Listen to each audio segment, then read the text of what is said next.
Ouais, l'Arcanova, c'est mieux. Ah, ce que je vous avais dit, j'étais gris et que je voyais pas plus loin que le bout de mon nez. Moi, c'est Jackson et aujourd'hui, on parle du Titan Strand. Ce que vous voyez à l'écran là, c'est clairement d'actu. C'est très peu joué, voire oublié, mais grâce à un seul mode artefact et une arme exo, ce build reprend clairement une place dans la méta. Le mode en question, la lame de singularité. Comment il fonctionne? Si vous avez un bonus élémentaire, vos attaques de mêlée et coups d'épée affaiblissent les ennemis.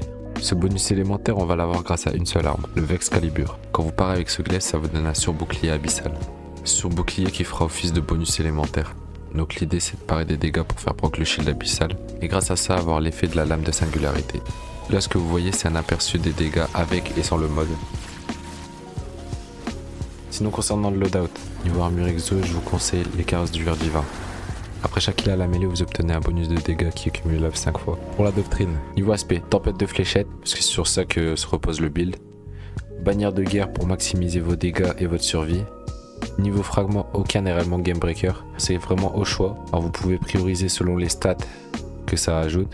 Moi personnellement j'ai mis fil d'ascension pour quand j'utilise ma grenade, ça recharge mes armes. Fil de génération, afficher des dégâts génère de l'énergie de grenade. Fil de tutelle, ramasser un orbe de puissance, ça me donne Mighty C. Ensuite fil de fureur, infliger des dégâts aux cibles avec un enchevêtrement ou confère de l'énergie de mêlée. Les stats à prioriser, la mêlée, ensuite le super.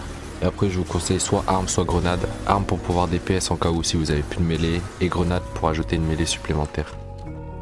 Les modes d'armure sur le casque, un manuel et un source de super. Sur les bras, 2 sources de mêlée et un main lourde pour créer des orbes avec des mêlées chargées. Sur le torse, un amortisseur de commotion et 2 résistances élémentaires selon l'activité. Sur les jambes, un récupération, un déjà mieux et un unité par unité pour avoir plus de charge d'armure. Et sur fanion, distribution, rayonnement et dilatation du temps pour passer de 10 à 15 secondes les surcharges d'armure. Voilà tout pour ce Titan Strand. Merci d'avoir regardé la vidéo. Lâchez un like, un commentaire et sur ce la bise. Mouah.